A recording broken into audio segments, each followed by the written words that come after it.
learn a little bit. So we're in the middle of learning about the Brachot that Yitzchak Avinu wants to give to his son, unbeknownst to him which son he's going to end up giving it to.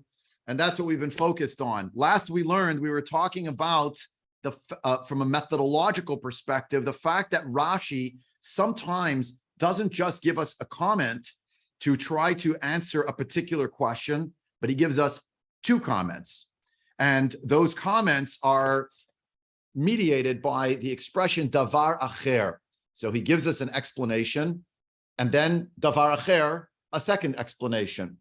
And what we talked about last time was the reality that the question of how it is that Yitzchak Avinu, or why Yitzchak Avinu is blind, is related somehow to either a story that came before or possibly a story that's coming in the future.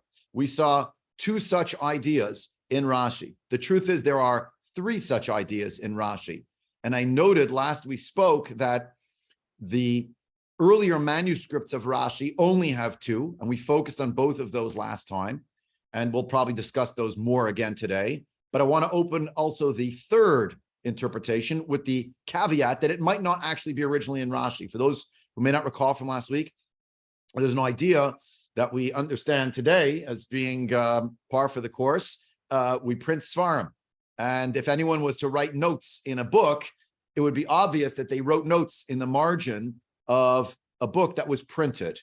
But back in the days before a printing press, everything is handwritten, and people are oftentimes copying the very book that they want to own. So they have the actual copy, and then in the margin, they write their notes. Comes the next generation, and they can no longer tell, was the marginalia related actually to the original author, or is it someone else, a student of that original author, who now added it in the margin? We don't know. It's the same handwriting. So what do they do sometimes for expediency? They push it into the main text. And there is a real question about this particular comment in Rashi, because sandwiched in between comment 1 and comment 3 is comment 2. We learned number 1 and number 3 previously. I'll remind you what those two are. It's Perek Chav Zayin Pasuk Aleph. We learned a few psukim, but I want to focus on this Rashi because there's a methodological point at stake. And that is, why did the question at hand is, why does the Torah want us to know that Yitzchak is blind? Is it on account of something that happened or something that's going to happen? Is it necessary for us to know it because there are consequences from what came before? Or is it setting the stage for us to understand better how the next story unfolded? And there you have in Rashi, Vatichena Einav, answer number 1, interpretation number 1. And I will remind you again, I say again and again, very, very rarely does Rashi make up his own material. So often the genius of Rashi is what he's choosing to quote from the world of Chazal that is answering a question in the way the Torah is written, in the words the Torah chose to use. So Vatichena Einav, number 1, Ba'ashnan Shel Elu. Why is Yitzchak without sight? Because of the smoke and the smoke screen set up by the people who came into his home on account of who? On account of Esav. So Esav is somehow related, directly or indirectly, well, I say indirectly, to the fact that his father can no longer see things clearly in this world. Okay? That's one option, one possibility. There are issues with that answer. There are important questions there. Like if there was smoke, how come we don't find out about that smoke on the level of Pshat? If there was such smoke, why is it the only one who's affected and not other people in the house, like Rivka? There are answers for these questions, but at least they're questions that sort of, they give a little bit of a check on our willingness to say, oh, it's causal. It's the wives of Esav who have smoke of idolatry that they are offering to their idolatrous gods, small g, and this has caused blindness for Yitzchak Avinu. Maybe, maybe not. Again, we saw other Mefarshim last time not to go down that road, like Rashbam and others. He got old. It's just a function of age. People get old. So in order to tell you that he got old, it doesn't just say that he is old. It also tells you what one of the main aspects of being old might be. And therefore, the reality is the rest of the story, we will understand against the backdrop of his inability to see. That's number 1. Number 3, skipping 2, because number 3, everyone agrees in the original manuscripts. Davar acher, kadeshi tol Yaakov brachot. The function of Yitzchak Avinu no longer being able to see is so that Yaakov can get the brachot and not Esav. So in the first case, in this case, there are also problems. Let me stay here. Number 3. What are some of the problems? We talked about some of them last time. Yaakov's going to get the brachot. So in other words, Hashem colluded in Yaakov getting the brachot. Here's a better idea. Why doesn't Hashem, so to speak, collude in having Yaakov be born first and he'd be the V'chor? Hey, you could answer Hashem wanted it to be that way for reasons we do not understand, cannot understand. Maybe there's some reason that has to be about Yaakov earning being the firstborn and getting the firstborn bracha. But we are left the question, so you mean to tell me that the reason why a person has symptom X is because something that's going to happen? But the other reason in Rashi, interpretation rather, gives us an understanding that is on the lateral plane. Bein Adam lechaveiro. The women came into the house. They were idolatrous. They did a certain action in a persistent manner, and it impacted Yitzchak's ability to see. So we have that is on the lateral plane. In the second iteration, it's a reality of what's coming in the future, and it's min hashamayim, so that Yaakov will get the brachot. So we have 2 different interpretations, and there's a certain tension between them. Ashnan shel elu or kadeshi tol Yaakov and brachot. Answers 1 and 3. If we were looking at the original manuscript of Rashi, or say the first printing of Rashi, based on various manuscripts, but not the later printings of Rashi, we would see what's called Tfus Rishon, and in the Kitvei Yad, we would see that the interpretation number 2 is just not there. It's missing. It's not that it's not in the Medrash; it's in the Medrash, but Rashi, according to those versions, did not have it in his commentary. But in most of our printed Chumashim, we do have answer number 2, and we'll jump to that now today, and then we'll discuss. So, about to open it up for questions and comments, but let's learn through at least interpretation number 2 in this series of 3. Davar acher, kshenekar al gabi hamizbeach, when Yitzchak was bound upon the altar, v'hayaviv rotzel shochto, and his father wanted to slaughter him, but in that exact hour, which really means in that exact moment, because the whole thing didn't take too long, right? In that exact hour, niftechu hashamayim, the heavens opened, v'ra'u malachei hasharet, right? And the heavenly angels, the ministering angels, could see. V'ayu bochim, and they were crying. V'yardadim otehem v'naflu al einav, and they cried. The angels cried, and their tears fell on the eyes of Yitzchak. Lefichach, therefore, kahu einav, therefore his sight was dimmed.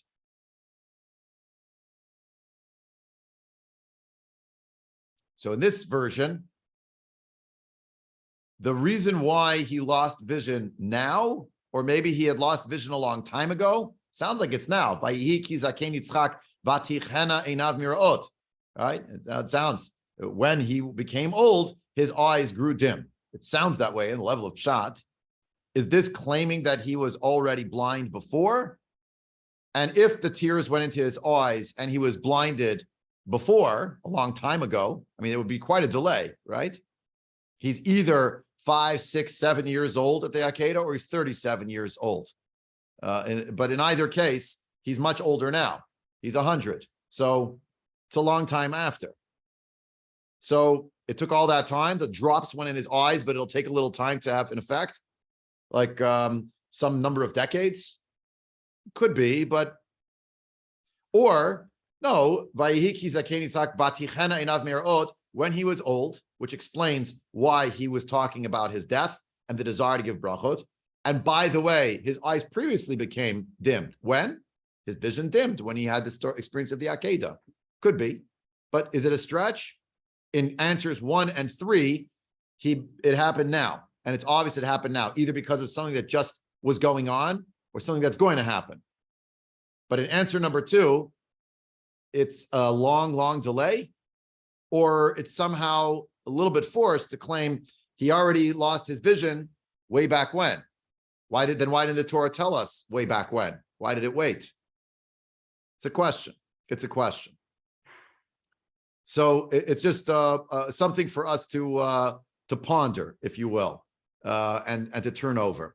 I'm curious what some of your thoughts are about what the meaning of this might be, and to try to maybe find a bit of a deeper meaning behind why we have to know that it's somehow now we're bringing up the Akedah again. So what do you think? Please share.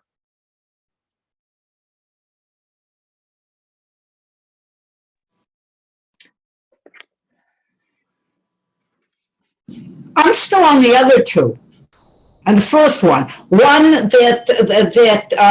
it's the smoke from the wives, and Yitzchak is so pure, it affects him and it doesn't affect Rivka because she was used to that. Then what about Yaakov? Question number one. Question number two, this whole business that God had to intervene to give the bracha, the elder bracha, we don't know. What brought from Peshat? What bracha that Yitzchak was actually going to give Esav? You could make a good case for the thing that he's going to. He understands him perfectly. He's not going to give him the spiritual bracha. He's going to give him a bracha of being my firstborn, and I'm going to give you what you want, which is in some ways power and wealth. And so the whole idea of he's got to be tricked into giving Yaakov the spiritual bracha just doesn't necessarily have to work. Okay, good. I mean, you're finding a weakness in this answer and in that answer, and the point is, I will do the same motion, that the two sides of the varach are holding each other. One answers part, one to the other. We are left with somewhat of a mystery. I agree. And it's even worse, because if whenever you have Peshat and that something is dimmed, his eyes are dimmed in old age, how can you go back to the Akedah when he's either 37 or he may have even been a boy? When we did the Akedah, there was a lot to be said for the fact that he's either a teenager or younger. I quite agree.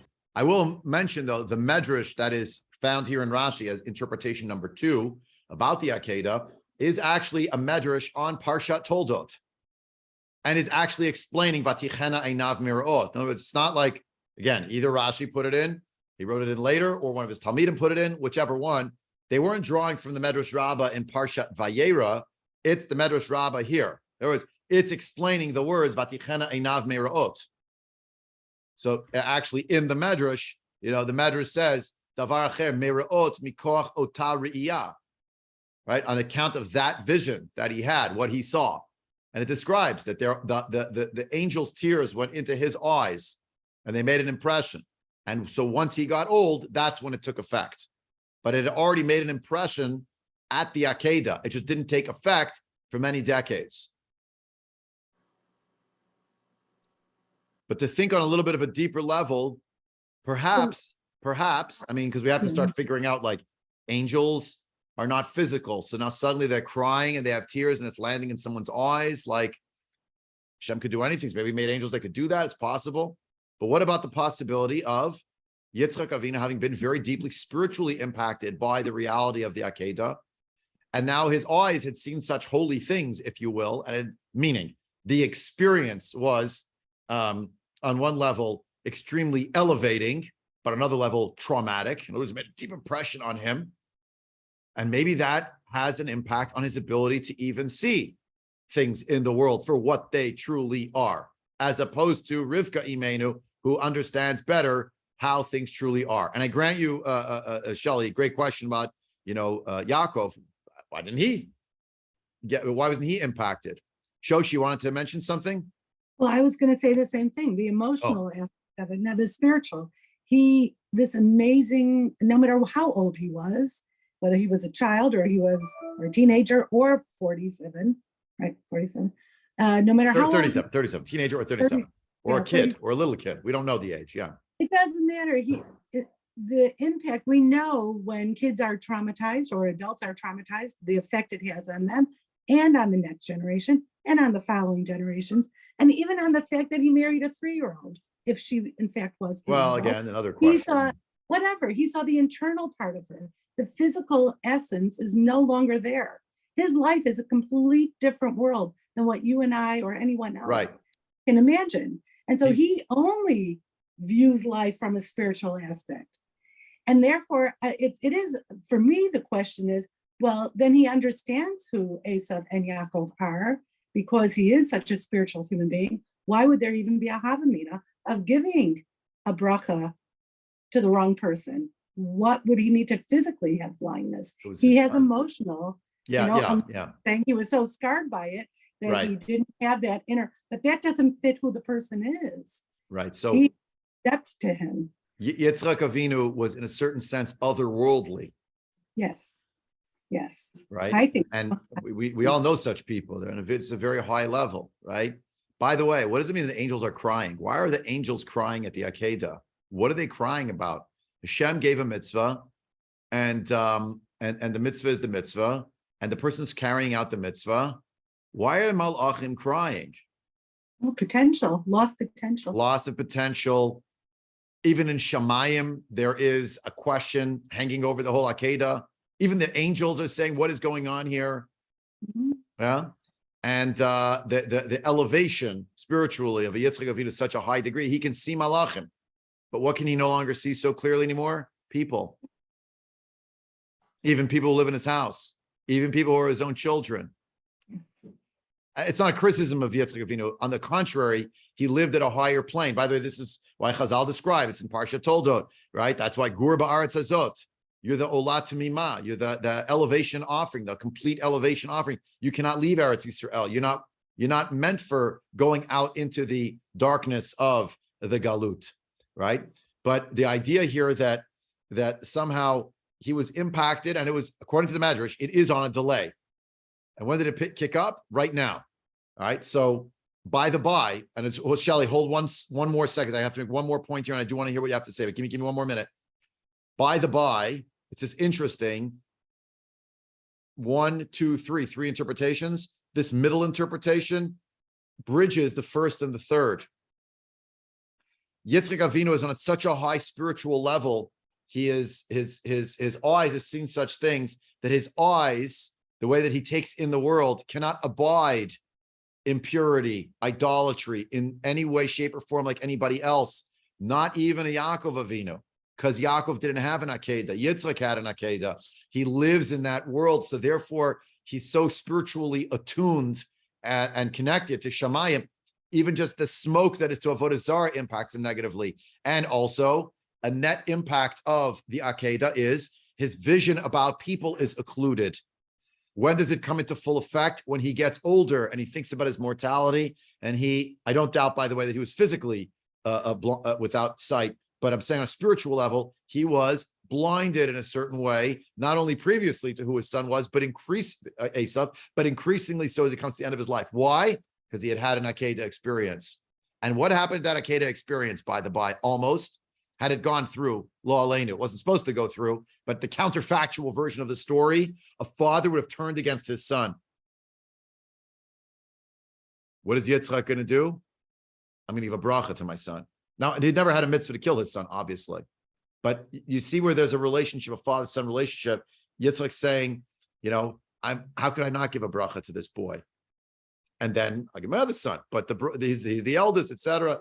And there's something here about that's murky in his understanding of what's happening and why, perhaps, dafka because of the Akedah. He doesn't see the people around him or the smoke that's going in his eyes, etc. It's something to think about. Again, all presupposing that second davar acher really does belong here in this Rashi, which is a question, if Rashi wanted that or not. Okay. Shelley, over to you. Back over to you. Go ahead, please. Okay. Peshat-wise, this isn't going to work for me because we have the previous chapter when he's back in Gerar, or he's digging wells, or he's afraid of Abimelech going to take Rivka, and all of this kind of stuff. He's not living in a monastery somewhere and not dealing with people. He's married, he has kids, he wanted to have kids because they're childless. He deals with Abimelech, he deals with the servants of Abimelech, he digs wells, he makes treaties. I'm sorry, a totally otherworldly person wouldn't do that. So right. That really doesn't work. Your last interpretation about how he wants to do something different than his father, or his mother. I read this. I can't remember which commentary or which modern commentary wrote it recently, but something about how the medrash where he reunites Hagar and Ishmael with Avraham in Chaye Sora after. That's why he's at Be'er Lahai Roi, and the trauma of he doesn't come back down with his father. It says the two of them don't go back together. So this all goes to show that he did feel that he was affected by what his father was trying to do to him, and he's going to be a different father. He's not going to send anybody away. So that part I can buy, that he's so spiritual that he doesn't live in this world. Is this problem? Let me address exactly what you said, because the way you started was actually that was the right thing to say. On the level of pshat, this second interpretation is very hard to understand how to fit it in. And now I come back to why I spent all this time. Could be the manuscript, could be not the manuscript. Rashi gave us his program in the middle of his commentary in the third parak of Breisheet. He told us he's only going to quote a medrash if the medrash is going to fix problems in the pshat. It's essentially what he said. Okay? Agadami Ashevet Divrei Mikra. He's not going to quote a medrash that is unmoored and disconnected from the flow of the pshat. In interpretation number one, there's the psukim flow. You don't want to say it was the smoke. You say it was ashnan shal. It doesn't literally have to mean they were burning incense. It means the aroma of these people, the aura that they gave off, the environment that they created in the home had a deleterious impact on him. He was weakened by it. It caused his immune system to be harmed, something like that. But at least it flows in the psukim to what immediately happened approximately right before in the psukim, where Esav marries these two women. That flows. And if the issue is he was blinded because of the Torah wants to know because what's coming next, Rashi seems to make it today. It's causal and it's from Hashem. At least you could say, yeah, but it's because of the story. You need to know in the story. If Yitzchak can see, then none of the story makes sense. Why is Rivka telling Yaakov, get dressed up? Why is he asking me, smell you? Why? Let me feel you. No purpose. It's only necessary if this is really something that's related to his inability to see. But in that second interpretation, now suddenly we're finding out, wait a minute, the pshat does not give us any hint until now, that he had any vision problems. Exactly as you say, Shelley. He might not have that much dialogue. I was talking about this about dialogue and speech on Shabbos in the Shir, in another context. But he's doing things, making a covenant. He's buying land. He's planting things. Everything was done by other people. Yeah, maybe, but that's not really what it says, right? You don't get the impression. And if you wanted to have the impression of Tichana Einav Me'ra'ot, it should have been much earlier in the story in some way. It could have actually much more helpful would have been, which we have to come back to that pasuk later because I know everyone read it. What? And everyone's strong opinions about it, right? Yitzchak loves Esav, Kitzai Befiv, and Rivka loves Yaakov. Wouldn't it have been good to say right there? Yitzchak also had vision problems, and Yitzchak loved Esav. Then we could have also said, oh, why did he love Esav? He gave him food, and he really couldn't see, so he's really dependent on him for the food, and he really didn't see who he really was. We put the drushes there. What's it doing over here? Right, so Rashi, very probably, did not have this medrash, even though the medrash tells us the story here, much less constrained by issues of trying to give a pshat understanding. But Rashi, in drawing out of the medrash the pshat within the midrashim, the pshat midrashim, he'll quote a medrash that is zeroing in on something that fixes issues localized in the Torah. And exactly as you're saying, Shelley, if we take interpretation number two, now it starts saying it was delayed action of what happened previously, which is what the medrash does say. But now you're connecting it back to the Akedah, and now somehow his blindness, and I threw on the interpretation of something to do with father-son relationship, like all that's really the Akedah now. But you could say, why we're dredging up the Akedah again? Why is it again now his eyes were impacted only now? Because now he's at the end of his life. he thinks he's going to die. So since he thinks he's going to die, since he can no longer see, assume a nachshav kemet, etc., he thinks it's the end. So now he's thinking about brachot. Why did this happen? It was a long-term impact of the Akedah, which was always impacting him. But at a certain point, something on the physical plane and maybe on the spiritual plane shifted. And in that shift, now, and that's why he says, he talks to his son in Pasuk Bet, right? And if you look at Pasuk Dalet, go get the food so I can give you a bracha, b'terem amut, before I die. There we go again with the death. Why is he bringing it up? He thinks in those categories right now. Why? Because something happened with his vision. Which Another medrash. What? As long as we're putting in all these medrashes, the medrash I heard about why he thinks he's going to die is because he hit the age that Ishmael died. There's such a medrash. Again, there's a compendium of midrashim, the Medrash Rabbah, the Medrash Tanchuma, the Yaakov Shimon. There's a lot of different midrashim out there, earlier and later compilations.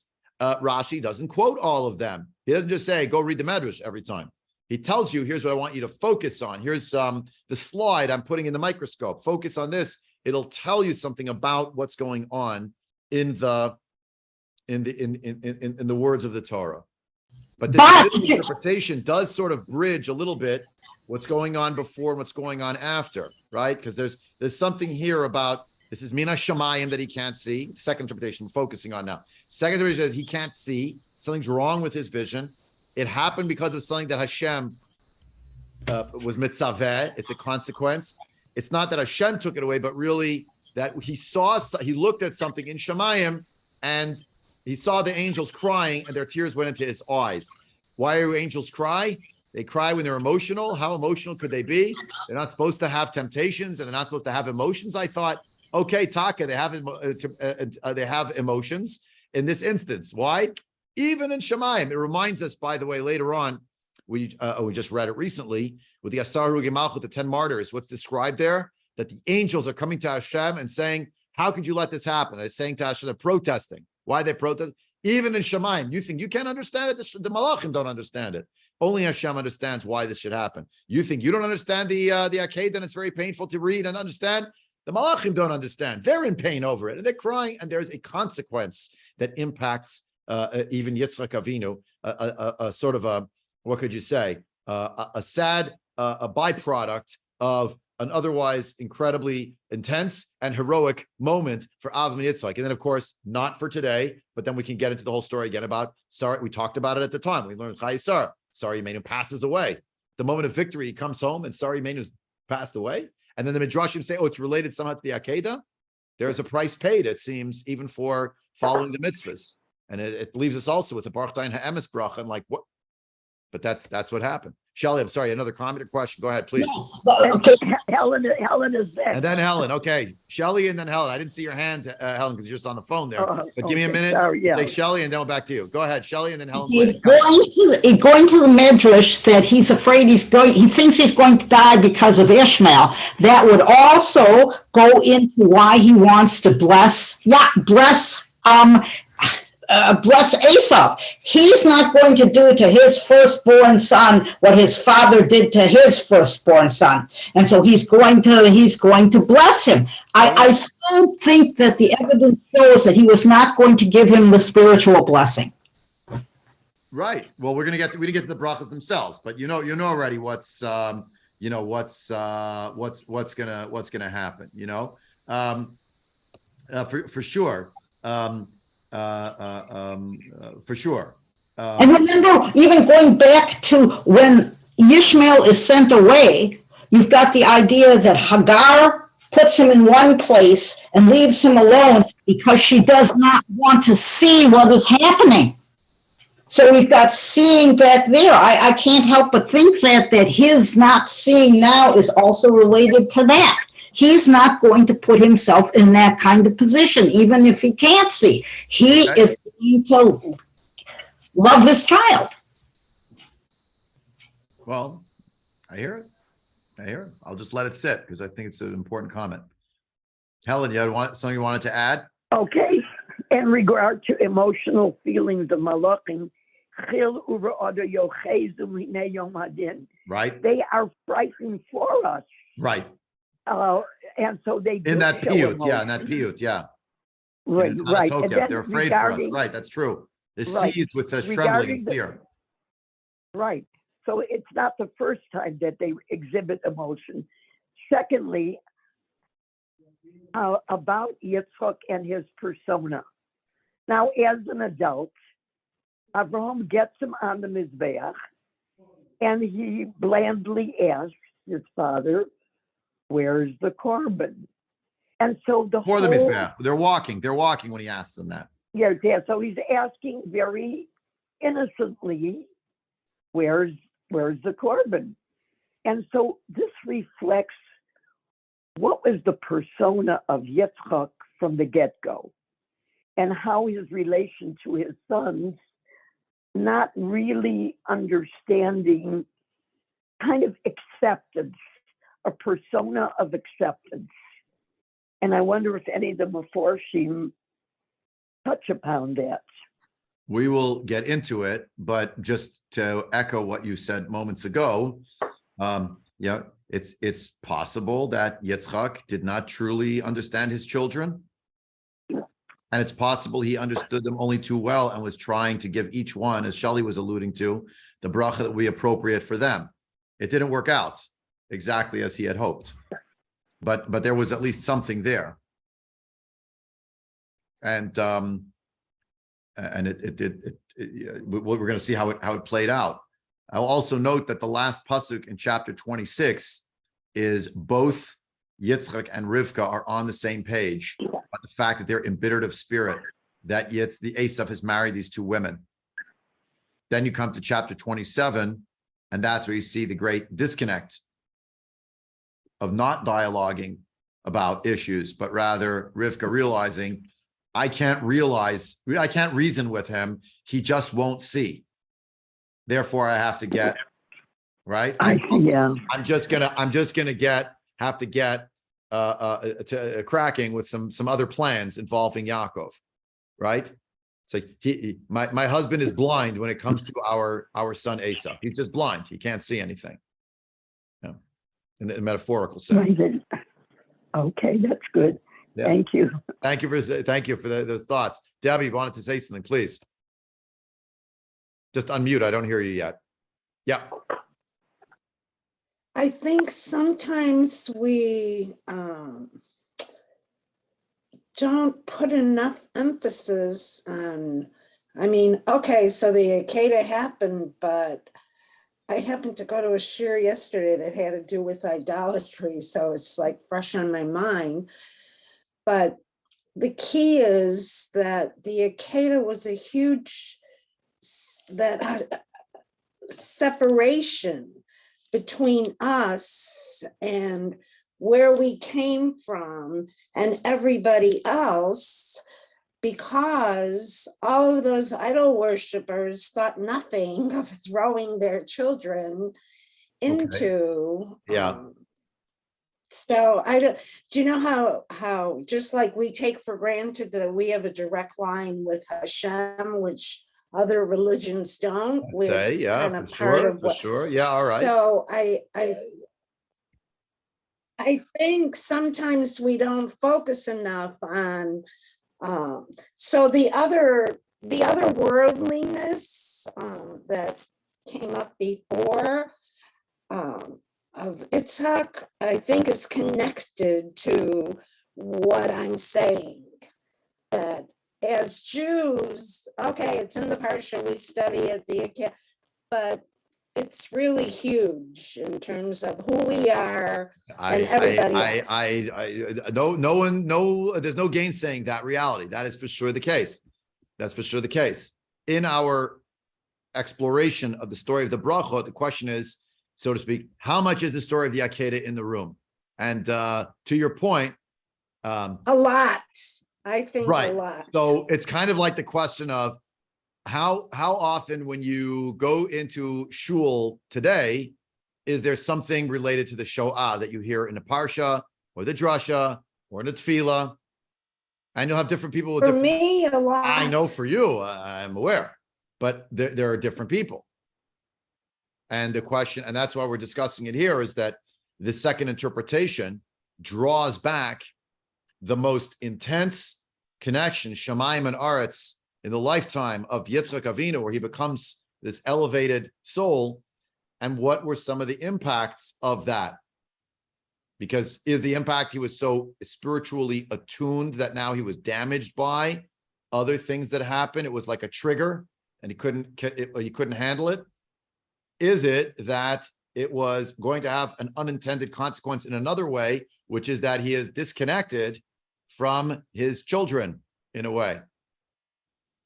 That's interpretations 1 and 3 on either side, being, sort of bracketing this interpretation 2, which I grant you, I said a few times already, not to get confused, but we're not 100% sure Rashi wrote all 3 or quoted all 3. Might have quoted just the 1 and the 3, and the second was put in by someone else for whom the Akedah looms so large that he saw in the Medrash that mentioned the Akedah. He said, of course, that's what's going on. And I'm writing it in my notes from my Rebbe Rashi, but I'm putting it on my notes and Rashi's commentary. And then a later copyist said, that's good. We'll put it right in. Maybe you heard it from the Rebbe. So all to say that we're left with, this sort of question. And when you look at Rashi, just on Pasuk Bet of this parak, the next Rashi, it's not exactly as Shelley was saying before the death of Yishmael, although there might be such a medrash. Rashi quotes something else, and that is, I'll quote it to you in longhand. The medrash describes Amar Rabbi Yehoshua when he says, Lo yadati yom I don't know when I will die. Amar Rabbi Shua ben Karcha, Imagia adam leperak avotav. If a person comes to the chapter of their parents, means the time frame of their parents, Yid'ag chameshin, meaning the time that they died, Yid'ag chameshin lifneihem v'chamesh la'achar kain. They should be concerned for the 5 years before their parent passed away, that whatever year that was, whatever age it was, and the 5 years after. It's like in that zone. V'yitzchak haya ben kuf chaf gimel. He was 123 years of age. How do we know? Because we know that Yaakov is 63 when he gets the Brachot, and we know that Yitzchak is 60 when he is born. So that's 123. Now, Rashi goes on. Amar, said Yitzchak to himself, Shema leperek imi ani magia. Maybe I'm getting to the time frame of my mother. V'himeta bat kuf chav zayin. She died 127, and I'm getting there. V'hareini ben chamesh shanim samech lepirka. I am 5 years within the time frame of her time to die. Lefichach, therefore, he said, Lo yadati yom moti. I don't exactly know when I will die. Does anybody know? He doesn't know. Shema leperak imi, shema leperak abba. Maybe I'm in the time zone, and my death is going to be associated with the time frame of my mother's death, or maybe it's going to be in the time frame of my father's death. By the way, when did he actually pass away? 180 years of age. So it was in the 5 year span of his father's patira. But of course, if you've been listening to everything I've been saying till now, and I sort of threw it in by the by, why is Yitzchak thinking on the left? Just why did Rashi quote this? Because within 5 years of his mother's passing date, she was 127, he was 123. Gee, I got to think about it. But what's another thing about why he might be thinking about death and thinking about his mother and thinking about the need to give brachot, lest you die suddenly and not give any brachot? His mother passed away suddenly. When did she pass away? Well, we don't exactly know on the level of Pshat, but what story is it immediately following? The story of, here we go again, the Akedah. And according to the Medrash, it's linked to the Akedah. So now if you take interpretation number 2 from the previous Rashi, that he was concerned, he wasn't concerned, he was not able to see because of consequence of the Akedah. By the by, what's another consequence of the Akedah on the world of Medrash? Right, according to many Midrashim, his mother died, somehow causal link as a result of hearing the news, or because she was fooled to find out that he died when he didn't really die, or just hearing the news altogether, and the very shock of it, whatever it might be. But he doesn't know when he will die. Why is he thinking about that? Because his eyes went blind is related to the Akedah, and he doesn't know when he'll die. Those are also related, in by the way, fashion to the Akedah. Now I'm speculating. Rashi didn't say that whole thing. Rashi just says, I don't know the date of my death. I'm within 5 years and my mother's going to die. I'm 123. My mother died when she was 127. So it could be my time. And therefore, I'm thinking about it. Okay, it's a possibility. This is the member, by the way, of Rishu ben Karcha, one of the Chachmei Talmud, Tanaim, who said it. Someone else had their hand up, and I want to take that last closing comment. Was it Shelley again? Shelley? No, someone else? The end of chapter 25, I don't know where I heard the medrash of Yishmael, but the very end of chapter 25 does say that Yishmael died at 137. But according to your calculations, Yitzchak is only 123 at this time. So that Rashi's calculations, yeah. okay. So then I don't even know, but I do know. Remember that I did hear this medrash. I'm not making it. I'm not. I wasn't challenging that. I'm just saying Rashi also talks about someone's death, and therefore I don't know when I will die. It's on his mind. Let's see. Well, Yishmael is 137 when he dies, which means that when Sarah he was born when Sarah was 76, I think, right? Because Avram was 86 when he marries. Avram was 86 when he marries Hagar, so which means that Sarah was 76, and then 137 years of age would put it at be 213. It'd be too much. Okay, I'm not sure. I'm not sure, but I'm just telling you this. What Rashi quotes here from the Medrash is that it was about someone dying, but it was his mother dying, and that's what he's thinking about. He doesn't know if he's going to die like his mother died in that time frame, or when within 5 years his father dying. Yeah, it was his father. So just for consideration. Shochi, last comment, then I got to run. Very quick. So I like what Debbie said because, I'm thinking personal. My parents are survivors. They were not hovering over us. They were worried about getting their lives back in order. They didn't worry about the details. I mean, I could tell you stories of my sisters and I. Our childhood was so much fun. My parents had no clue.